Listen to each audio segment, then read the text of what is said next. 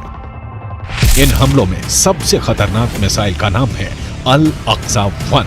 अल Aqsa 1 Iran की फतेह 110 का ही एक नया वर्जन बताया जा रहा है। या कहें कि ईरान ने यह मिसाइल इराकी हिजबुल्लाह हश्द अल शाबी को सप्लाई की और उसने इसका नाम बदलकर अल अक्सा 1 कर दिया।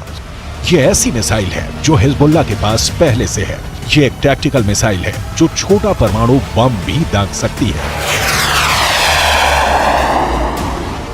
The barbarism is led by an axis of terror. The axis of terror is led by Iran. It includes Hezbollah, Hamas, Houthis, and their other minions. They seek to bring the Middle East and the world back to a dark age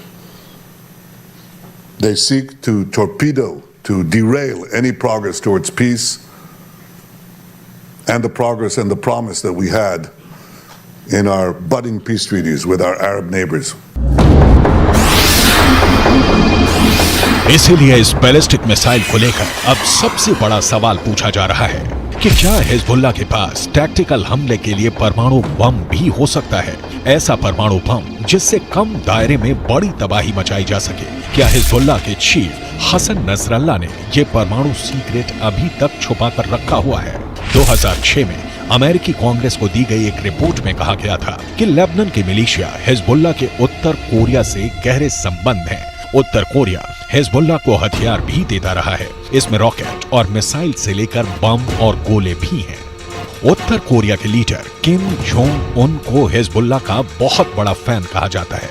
Uttar Korea ने फिलिस्तीन का भी हमेशा समर्थन किया है और अब दक्षिण कोरिया से ऐसी रिपोर्ट आ रही है कि जो रॉकेट हमास और हिजबुल्लाह इस्तेमाल कर रहे हैं उन पर मेड इन उत्तर कोरिया वाली छाप लगी हुई है। इनका लॉन्चिंग सिस्टम 2014 में ही उत्तर कोरिया से सप्लाई किया गया था। ऐसे रॉकेट हमास को भी मिले, हिजबुल्लाह को भी दिए गए। इसमें 122 मिलीमीटर का कात्यूशा रॉकेट भी है, जिससे हिजबुल्लाह ने उत्तरी इजराइल पर हमले तेज किए हैं। सवाल है, हिजबुल्लाह और किम जोंग उन का याराना डेंजर मार्क के ऊपर जा चुका है और क्या इसमें कोई परमाणु सीक्रेट भी छुपा हुआ है?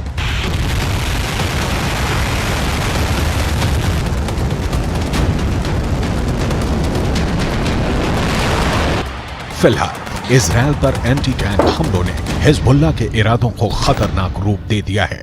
इजराइल हिजबुल्लाह के हथियारों को लेकर डरा हुआ है क्योंकि उसने अब तक जो एक्शन दिखाया है उसमें इजराइल की कई बड़ी पोस्ट के चीथड़े उड़ चुके हैं।